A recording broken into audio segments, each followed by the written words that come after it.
Assalamualaikum dan salam hormat, bersama saya Emran Azmi Rosli dalam Berita Pagi Sabah edisi Ahad 20 Disember 2020. Kerajaan Sabah bersetuju untuk membenarkan penganut Kristian mengikuti sesi upacara sembahyang sempena Hari Natal pada 24 dan 25 Disember ini di kawasan yang dilaksanakan Perintah Kawalan Pergerakan Bersyarat PKPB dengan mengikuti prosedur operasi standard SOP ketat. Menteri Kerajaan Tempatan dan Perumahan Sabah Datuk Seri Panglima Masidi Manjun dalam kenyataannya memaklumkan SOP itu termasuk membuka kaunter saringan di pintu masuk bertujuan menghadkan bilangan kehadiran, membuat pemeriksaan suhu badan dan saringan gejala. Hanya mereka yang sihat dibenarkan masuk. Semua ahli jawatankuasa pengurusan rumah ibadat, ketua agama dan petugas perlu menjalani saringan kesihatan sebelum memulakan tugas. Jumlah kehadiran terhad 50% daripada kapasiti rumah ibadat dengan mengambil kira penjarakan fizikal.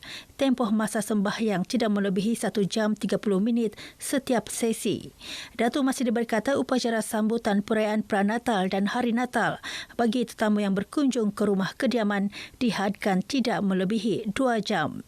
Mengenai laporan harian kes jangkitan COVID-19 di Sabah, Datuk Masidi berkata sebanyak 199 kes positif baharu COVID-19 semalam menjadikan jumlah kumulatif meningkat kepada 34,282 kes.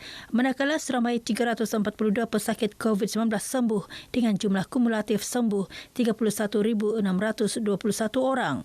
1,994 pesakit sedang menerima rawatan iaitu 613 orang di hospital dan 1,381 orang di PKRC.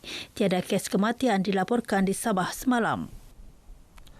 Seramai 40 imam rawatib di daerah Sandakan menerima bantuan berupa bakul makanan menerusi program Jabatan Hal Ehwal Agama Islam Negeri Sabah Jahins Prihatin. Program dilaksanakan bersempena sambutan Maulidur Rasul 1442 Hijrah 2020 Masihi.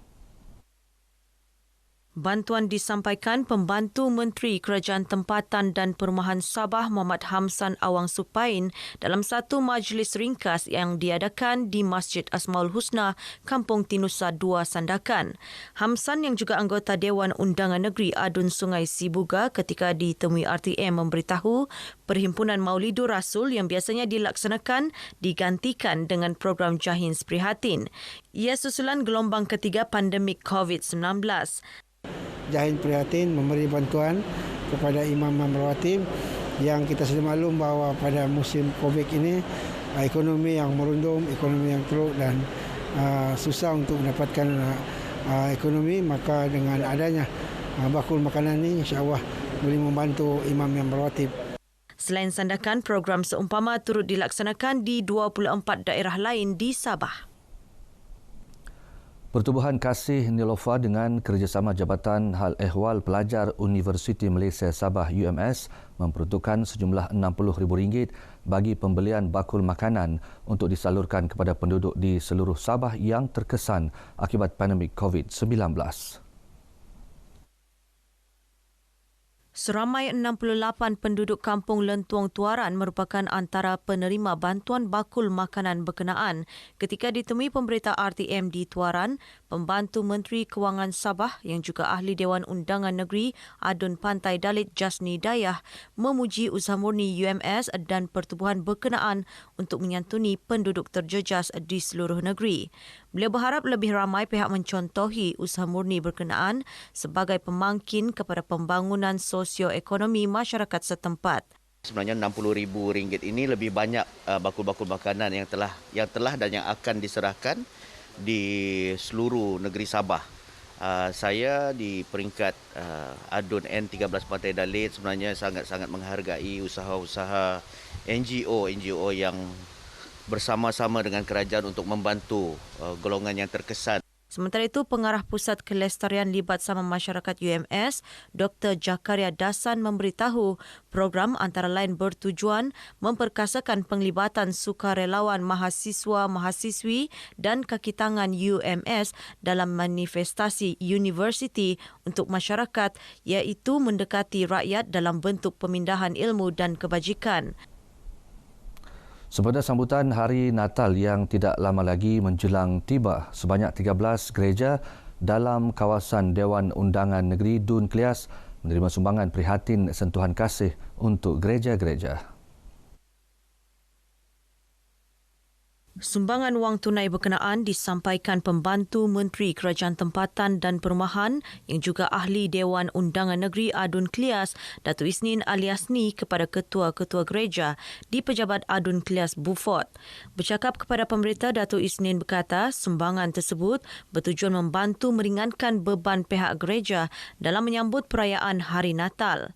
Memang saya tidak membezakan semua kaum agama yang ada di Klias ini saya bagi sumbangan karena kita dalam hidup toleransi setiap kawan. Sementara itu, penerima yang ditemui bersyukur mendapat sumbangan tersebut.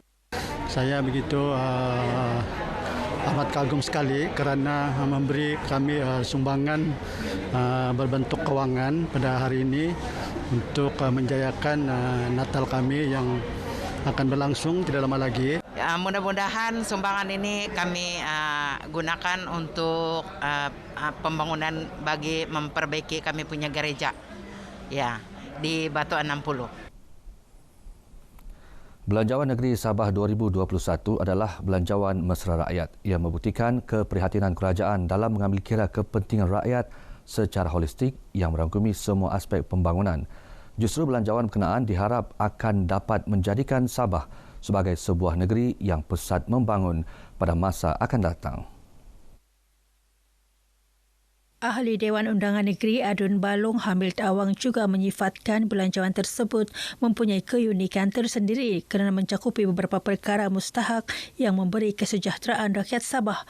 Ia termasuk peruntukan besar pembangunan infrastruktur yang dapat menyelesaikan masalah air di Sabah khususnya di kawasan Balong. Pembentangan bajet Negeri Sabah yang berslogankan Sabah Maju Jaya oleh Yang Amat Berhormat Ketua Menteri adalah amat mantap dan mesra rakyat. Kerana saya melihat bahawa bajet kali ini dia merangkumi keseluruhan keperluan yang memang ditunggu-tunggu oleh rakyat kita di negeri Sabah ini. Hamil ditemui pemberita dalam majlis sepetang bersama pemimpin Anjuran Pertubuhan Pencegahan Dadah dan Jenayah Sabah PPDJS di Tawau. Mengenai program ini, beliau berkata PPDJS memainkan peranan penting dalam membantu kerajaan membantras masalah dadah dan jenayah di negeri ini dengan kerjasama masyarakat setempat. Dalam majlis ini, watikah pelantikan disampaikan kepada ahli baharu PPDJS Cawangan Tawau. Sesuai dengan norma baharu, pengusaha pelancongan perlu berani mencuba pendekatan baharu sebagai usaha merancakkan semula sektor itu dan menarik kehadiran pelancong domestik. Ia susulan keputusan kerajaan negeri memberi kelonggaran membenarkan sektor pelancongan dan kebudayaan beroperasi semula sepanjang tempoh Perintah Kawalan Pergerakan Bersyarat di negeri ini. Presiden Persatuan Pengusaha Pelancongan Koridor Kehidupan Kinabatangan KITA, Alexander Yee berkata, bagi merealisasikan inisiatif itu, antara langkah yang dapat dilaksanakan termasuklah percambahan idea dalam kalangan pengusaha-pengusaha sektor itu sendiri. Selain itu, katanya, operator pelancongan juga perlu menjalin kerjasama dengan pelbagai pihak, khususnya peniaga dalam penyediaan pelbagai perkhidmatan dan produk makanan sebagai tarikan di lokasi pelancongan. Bagaimanapun katanya, kerjasama masyarakat penting dalam memberi sokongan terhadap produk pelancongan domestik yang disediakan. Kerajaan bagi bantuan. Baru saja Menteri Pelancongan YB Datuk sudah bagikan bantuan 4,000 untuk semua punya tour operator. Daripada sini, saya fikir operator, saya harap diorang sendiri pun mau try lah. Pakai ada brainstorming session, ambil idea yang baru. Beliau ditemui media dalam majlis pembukaan Spilok Food Camp di Nature Lodge Spilok, Batu 14, Sandakan. Pembukaan Spilok Food Camp ini sebagai inisiatif menarik kehadiran pelancong domestik sekaligus merancakkan semula sektor pelancongan dan ekonomi di Sandakan. Seramai 120 keluarga di Kampung Pulau Sepanggar menerima pelbagai bantuan menerusi program Misi Ziarah Kasih 2.0 gabungan Badan Bukan Kerajaan NGO Kota Kinabalu. Penerima termasuklah 5 keluarga golongan kurang upaya melibatkan 6 orang insan istimewa. Program misi Ziarah Kasih 2.0 berkenaan dijayakan 10 NGO yang menyampaikan sumbangan bakul makanan, makanan basah, susu tepung untuk bayi, bantuan peralatan masjid serta keperluan peralatan sekolah. Menurut wakil NGO berkenaan, Syed Husin Habib Omar, ia misi kali kedua dilaksanakan sebagai inisiatif dan usaha sama menyampaikan pek makanan hasil sumbangan orang ramai sekaligus memperkasa menjaga alam sekitar di kawasan pulau sekitar Kota Kinabalu.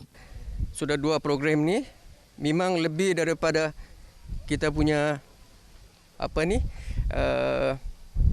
target kita.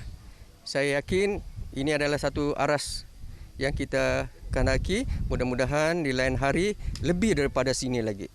Beliau ditemui media selepas program berkenaan di Kampung Pulau Sepanggar, Kota Kinabalu. Sementara itu penerima bersyukur dengan bantuan tersebut. Program ini amat baik sekali sebab dia semua sekali dia menghubungkan silaturahim antara NGO, TLDM dan agensi-agensi yang lain lah.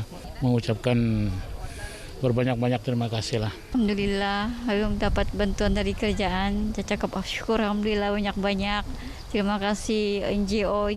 Kampung Pulau Sepanggar mempunyai 87 buah rumah dengan kepadatan 500 penduduk. Baik saudara, sekian berita pagi Sabah. Jangan lalai, terus waspada, pandemik COVID-19 belum berakhir. Saya Imran Azmi Rosli. Assalamualaikum dan salam hormat.